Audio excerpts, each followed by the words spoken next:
30 days have passed since the new US president took office, and it's been a time of massive division over his policies. Caleb Maupin looks at the main issues during what's been a turbulent month.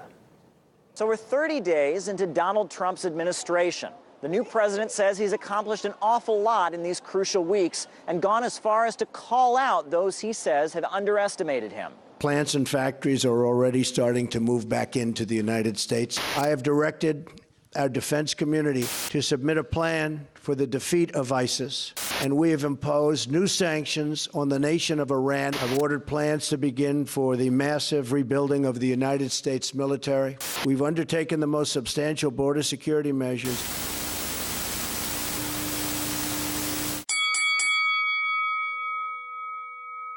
But let's be fair, he hasn't exactly brought the country together. Since he's taken office, a lot of Americans seem a lot angrier, and political views seem far more polarized.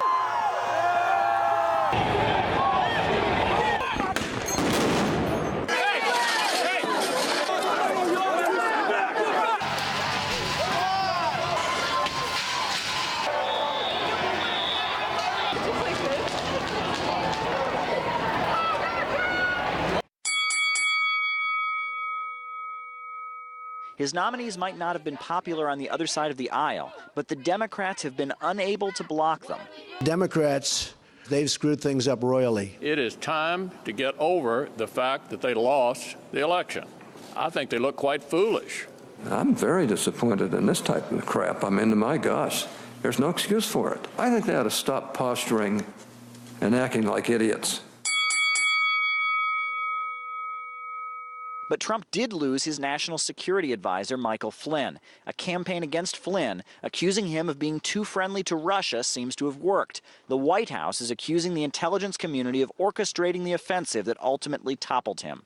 Shadow of Moscow seems to haunt President Trump. Donald Trump's national security advisor resigns just 24 days into a key role in the new administration. The price you pay for misleading the vice president over your contacts with a Russian diplomat. These investigations have got to show the connection and prove that collusion, because as for me, I think it leads to impeachment.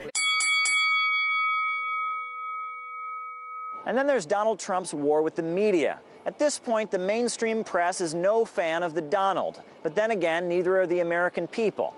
However, Donald Trump's tendency to play rough with the press seems to be helping him. The world's shining light of democracy has gone dark. You know, I have a running war with the media. I think the content of what he said was disturbing. They are among the most dishonest human beings on earth. This is one of the most radical inaugural speeches we've ever heard. The level of dishonesty is out of control. I watch CNN, it's so much anger and hatred. Just because of the attack of fake news and attacking our network, I just want to ask you, sir. I'm changing it from fake news, though. Doesn't that undermine... Very fake news. I know, but aren't you... The two parties are at war with each other. Now, I would argue, as a journalist myself, that it's actually a good thing for the media to have an adversarial relationship with the President of the United States and with the U.S. government. They should have had one with Obama, and they should have had one with George W. Bush, but they didn't. This is a couple hundred years too late, but better late than never, I would say. Keep in mind that we're only 30 days in, and already Trump and the anti-Trump team are willing to play outside the rule book. If this mindset continues, the game could get even more extreme. Caleb Maupin, RT, California.